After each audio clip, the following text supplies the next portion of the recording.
Welcome, Sunny, to Rising Bharat.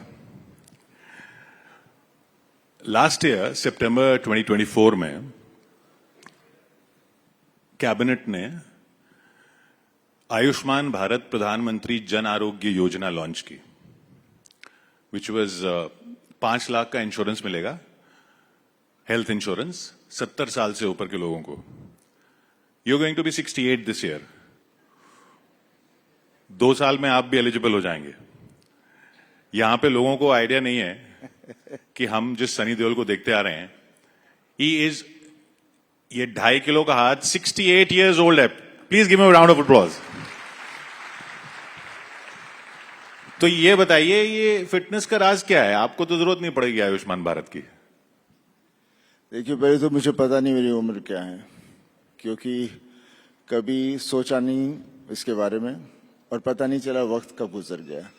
मुझे तो अभी भी लगता है, जितने भी मैं लोग यंग एक्टर्स के साथ काम करता हूं, कि मैं उनसे कहीं कम नहीं हूं. जब शूटिंग करते हैं तो मैं उनसे कुछ ज़्यादा ही कर जाता हूं. तो ये उम्र क्या है ये मुझे नहीं पता. जब इसका एहसास होगा मे भी तब मुझे पता चलेगा कि आई एम गेटिंग ओल्ड. और यकीन मानिए, लोगों को भी एहसास नहीं है कि आपकी उम्र क्या है. मेरे को लगता तो नहीं है. कि आपको लगता है कि मेरी उम्र क्या है?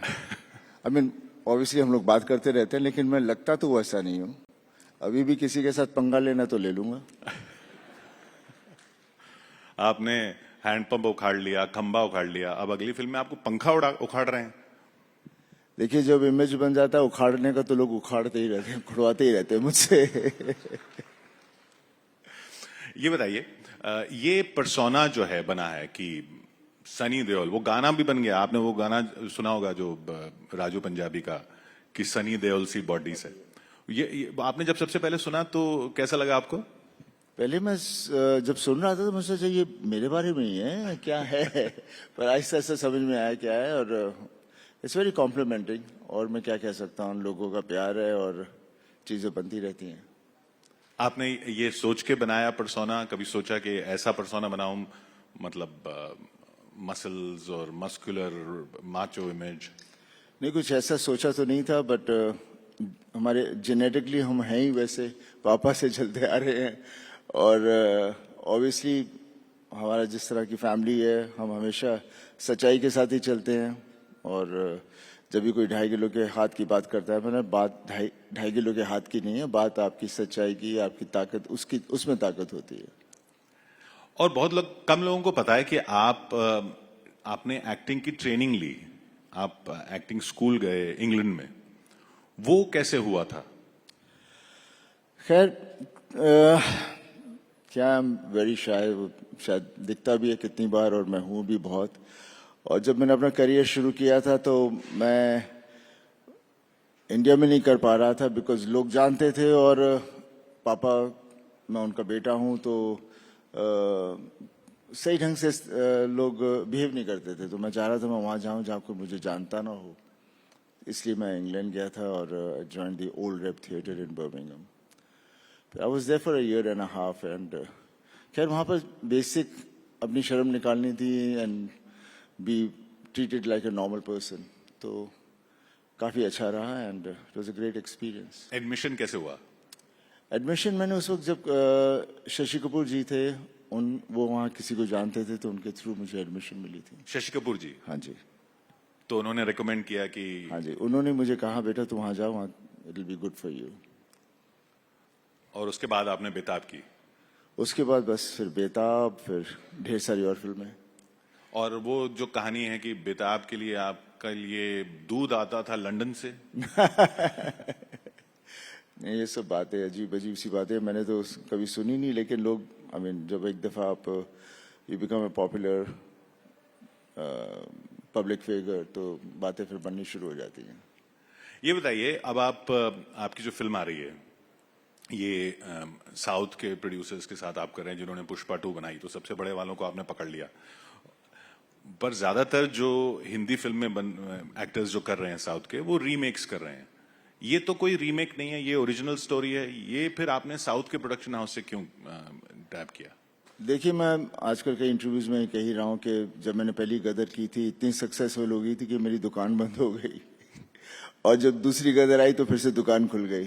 तो उसके बाद फिर then I have had lots and lots of offers and Mythri movies वाले आए थे, उन्होंने मुझे एक दफा पहले एयरपोर्ट पे भी मिले थे and they wanted to sign me, और जैसे पिक्चर हिट हुई दे केम एंड वहाँ से फिर बात आगे बढ़ गई एंड जाट की कहानी वो लेकर आए, और वहाँ से it's not a remake of any film because its original subject by the director Gopi Chand and जैसे आपने किसी ने सबने देखा होगा ट्रेलर, तो जैसा ट्रेलर है वैसी फिल्म है, वो पंखे उखाड़ एकदम देते हैं। दमदार। एकदम वही अंदाज है जो सनी देओल जिसके लिए जाने जाते हैं। हाँ, जो लोग पसंद करते हैं और जो हमारे देश से जुड़ा हुआ है, मिट्टी से जुड़ी हुई कहानी है। तो ये बताइए, ये कहते हैं कि हिंदी फिल्म इंडस्ट्री जो है वो ऑडियंस से कट गई है, और लगता भी है, दिखता भी है, फिल्में जिस हिसाब से नहीं चल रही हैं, जबकि साउथ इंडियन फिल्म्स चल रही हैं। अब आप साउथ के साथ काम कर रहे हैं, तो क्या फर्क लगता है आपको? क्यों हिंदी फिल्में, क्या प्रोड्यूसर समझ नहीं पा रहे अब?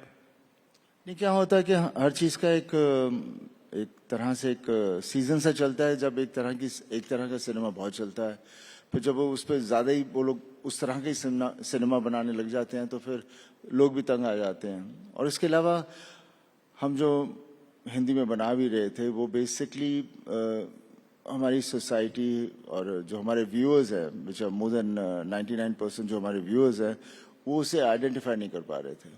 इसलिए साउथ की फिल्मों को हम लोग रीमेक करते थे या उनको डब करके यहाँ लगती थी, और वो ऑडियंस को उनकी भूख जो थी उन्हें वहाँ पर फुल सेटिस्फैक्शन मिल रही थी।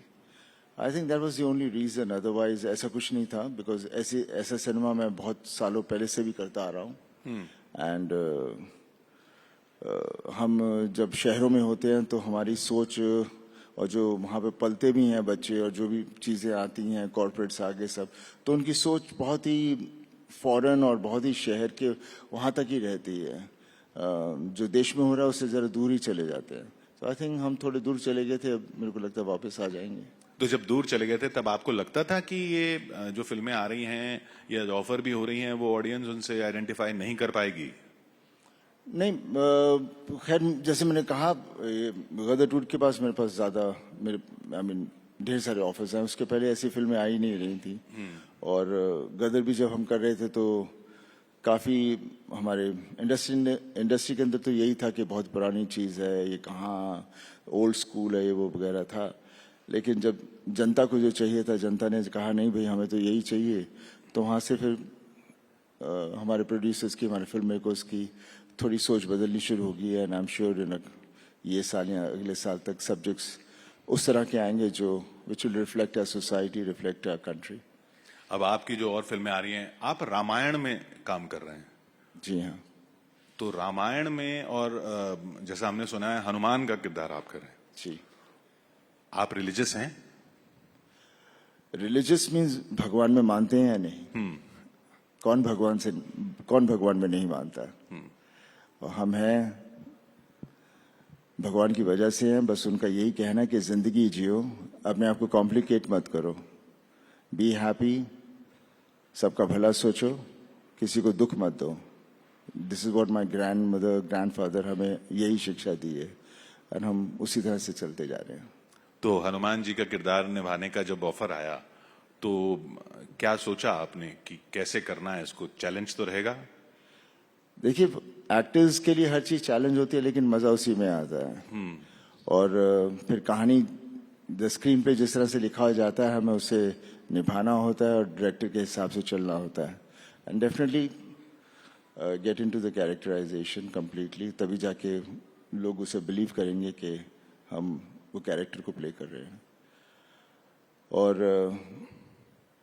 हनुमान जी का जो मैं रोल करूंगा, खैर अभी तो शुरू नहीं किया, जब शुरू करूंगा, because it's very science fiction kind of take on special effects and everything. तो वो जैसे अवतार फिल्में थी उस हिसाब से कुछ कैरेक्टर्स होंगे, but it will be one of the mega films, because पहली बार जैसे मैंने पहली बार जब सुपरमैन देखी थी तो आदमी उड़ कैसे सकता है, जब देखी तो सोचना ही भूल गया कि नहीं भाई उड़ रहा है, दैट्स द सुपरमैन। तो हमारा सिनेमा भी उस रियलिटी की तरफ जा रहा है, and I am sure this will be one of great films. किसी की छवि ध्यान में रहेगी हनुमान जी का रोल करते वक्त, क्योंकि एक जमाना है पिछली जनरेशन का जिसने दारा सिंह जी को देखा है हनुमान के रोल में और बहुत बार देखा है। देखिए, हनुमान जी के उनके बारे में सोचकर और उन्होंने जो जो चीज़ें की हैं, जो उनकी कहानियां हैं, जिस तरह की चीज़ें थी, बस उसे अपने अंदर रखना है और बाकी फिर रब नाल है, will try to live up to the character. कोई खास तैयारी उसके लिए? नहीं, ऐसा कुछ नहीं। मैं कभी कोई खास तैयारी नहीं करता, हो जाती है। ये बताइए,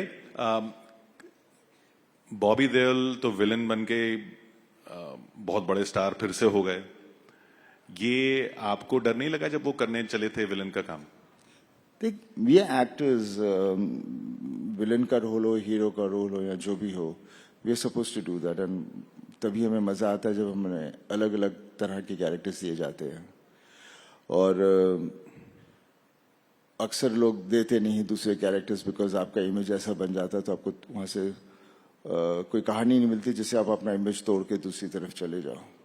एंड आई थिंक बॉबी को ये मौका मिला और बॉबी ने उसे बहुत अच्छी तरह से किया है। और ऑब्वियसली जब वो आश्रम भी कर रहे थे तो उन्होंने कहा, भैया प्लीज आप लोग देखना मत। But then obviously he is playing the character and he justifies it, और लगता नहीं है बॉबी है, लगता है ये वो वही कैरेक्टर प्ले कर रहा है। तो आप देखते नहीं है फिर वो फिल्में जिसमें वो विलन होते हैं? हाँ जी। आप फिर देखते नहीं है जिसमें वो विलन होते हैं? ऐसा नहीं है, देखता नहीं हूँ, बट आश्रम नहीं देखी, लेकिन एनिमल देखी। But then again being the family, तो जब उसको मारे तो बड़ा गुस्सा बड़ा आया था। बिकॉज ये पर्सनल हो जाता है आदमी, वैसा कुछ नहीं। आप कभी करना चाहेंगे विलनस रोल? हाँ जरूर, why not. If a producer कोई सब्जेक्ट लेकर आए, I would love to do it. ये बताइए, मल्टी स्टारर फिल्मों का जमाना हुआ करता था, फिर से बीच बीच में आता है। आप कोई किसी खास स्टार के साथ करना चाहेंगे फिल्में?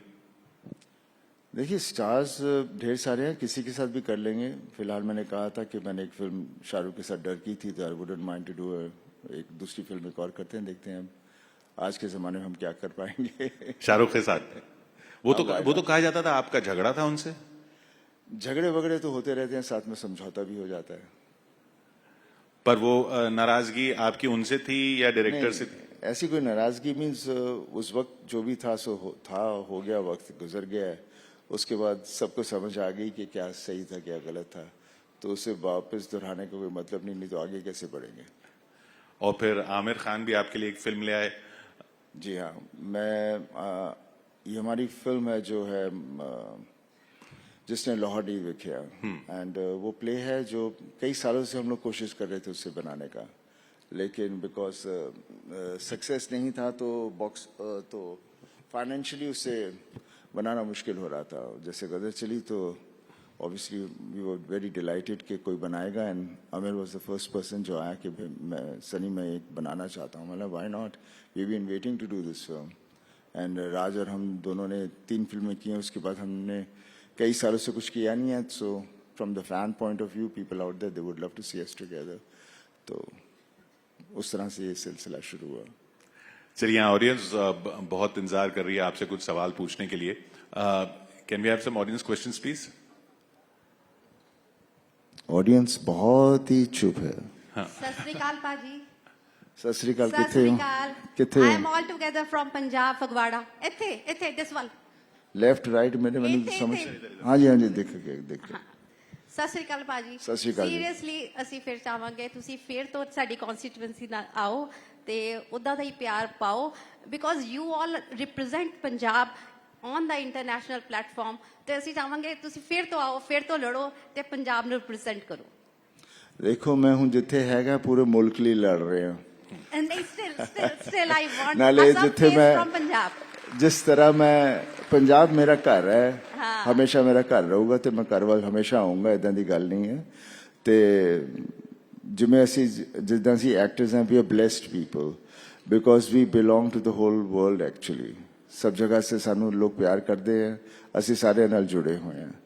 तो जिथे भी जो भी जिमें भी मैनू आजकल मैं जिथे असी पहुंचे भी हुए हैं जिस हाइट ते, ਉਹ ਲੋਕਾਂ ਦਾ ਪਿਆਰ ਹੀ ਹੈ ਕਿਉਂਕਿ ਜਿੱਦਾਂ ਦੇ ਕੈਰੈਕਟਰਸ ਅਸੀਂ ਪਲੇ ਕੀਤੇ ਆ ਉਹਨਾਂ ਦੇ ਦਿਲਾਂ 'ਚ ਬੈਠ ਗਏ ਆ ਸੋ ਅਸੀਂ ਉਹਨਾਂ ਨੂੰ ਐਂਟਰਟੇਨ ਕਰ ਰਹੇ ਹਾਂ ਜਿਵੇਂ ਮੈਂ ਕਿਹਾ ਨਾ 99% of the audience out there is wants relief, wants something to believe in and wants to, they know कि ये सच नहीं है लेकिन for that moment they want to get the excitement. ਪਹਿਲਾਂ ਸਰ ਤੁਸੀਂ ਤੇ your father used to come to Punjab on a yearly basis to Phagwara but ਹੁਣ ਉਹ ਚੀਜ਼ ਉਹ ਵਾਈਬ ਨਹੀਂ ਹੈਗੀ ਤੁਸੀਂ ਉਹ ਵਿਜ਼ਿਟ ਨਹੀਂ ਕਰਦੇ ਹੋ seriously I want to invite you all to Punjab ਤੁਸੀਂ ਆਓ ਤੇ ਫਿਰ ਤੋਂ ਅਸੀਂ ਇੱਕ ਮਿਲ ਕੇ ਇੱਕ ਜੁੜ ਕੇ ਆਪਣੇ ਪੰਜਾਬ ਨੂੰ ਰਿਪਰੈਜ਼ੈਂਟ ਕਰਦੇ ਹਾਂ देखो मैं पंजाब बहुत आना है बहुत दफा आना रहना है लेकिन जब तो मैं ਹੁਣ मैं पॉलिटिक्स ਚ नहीं है उस जद सीगा तो उस ਵੇਲੇ ਫਿਰ ਆना ਥੋੜਾ ਔਖਾ ਹੋ ਗਿਆ ਸੀ ਔਖਾ ਹੋ ਗਿਆ ਤੇ ਹੁਣ ਮੈਂ ਆਜ਼ਾਦੀ ਨਾਲ ਆ ਸਕਦਾ ਜਿੱਥੇ ਮਰਜ਼ੀ ਜਾਵਾਂ ਕਿਹਦੇ ਘਰ ਵੜ ਜਾ ਬੈਠ ਕੇ ਉਹਨਾਂ ਨਾਲ ਗੱਲਾਂ ਕਰਾਂ ਨਾਲੇ ਜਾ ਕੇ ਬੈਠ ਕੇ ਖਾਣਾ ਖਾਵਾਂ ਤਾਂ ਉਹਦਾ ਆਪਣਾ ਹੀ ਸਵਾਦ ਹੈ ਕਿਉਂਕਿ ਮੈਂ ਪੰਜਾਬ 1962 ਤੋਂ ਲੈ ਕੇ 1980 ਤੱਕ ਮੈਂ ਉੱਥੇ ਹੀ ਪਲਿਆ ਤੇ ਉਸ ਵੇਲੇ ਦਾ ਜਿਹੜਾ ਜ਼ਮਾਨਾ ਸੀ ਉਹ ਇੰਨਾ ਪਿਆਰਾ ਸੀ ਕਿ ਦਿਲ ਦਿਮਾਗ 'ਚ ਹੀ ਬੈਠਾ ਹੋਇਆ ਤੇ ਹੁਣ ਜਦ ਜਾਣੇ ਤਾਂ ਜਦੋਂ ਚੀਜ਼ਾਂ ਨਹੀਂ ਦਿਖਦੀਆਂ ਤਾਂ ਥੋੜਾ ਜਿਹਾ ਉਦਾਸੀ ਹੋ ਜਾਂਦੀ ਹੈ ਹੋਰ ਕੁਝ नहीं